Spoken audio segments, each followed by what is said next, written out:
So here we have the Volkswagen Golf on a 68 plate. I'm going to start off by showing you some controls on the inside of the car first of all. Okay, now that we're inside the car, we're going to start with the dials. Over on the left-hand side, we have the rev counter and coolant temperature gauge. And on the right-hand side, the speedometer and fuel gauge.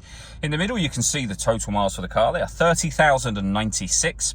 Above that, we have a digital readout for the speedometer. You can change the information that's displayed there by using buttons on the steering wheel for various bits of trip computer and fuel economy information. There are other menus available to us as well. And you can see me cycling through those now, and then back around to the driving data one, which is where we started a moment ago. And the buttons that I was using to do that are on the right hand side just here. We have stereo controls, which continue on the left hand side along with cruise control. Once you set cruise control, hit this button in the middle.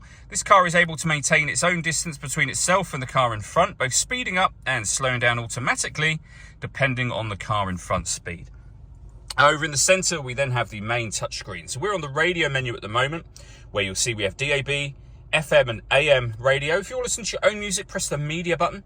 And there's a number of ways you can listen to your music, and they include streaming it wirelessly via Bluetooth audio, as well as being able to make and receive phone calls, of course.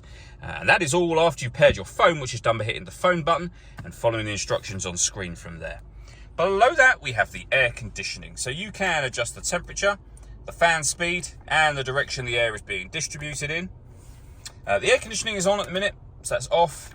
Back on again. You can recirculate the air that's in the car. That's a great way of heating it up or cooling it down quickly, depending on the temperature you've set here. And you'll notice if I turn that off and turn the air conditioning off, adjusting the temperature so that it's all the way down to the coldest it will go will automatically turn both of those on, because the car recognizes that you want to cool it down as quickly as possible. Underneath that, we have some storage. The gear lever for the fully automatic gearbox. We can turn our parking sensors on and off. We can turn off the stop and start. This car is designed to cut out when it's stationary in traffic to save you fuel. That system is off when that light shows, and you can change the driving setup of the car as well.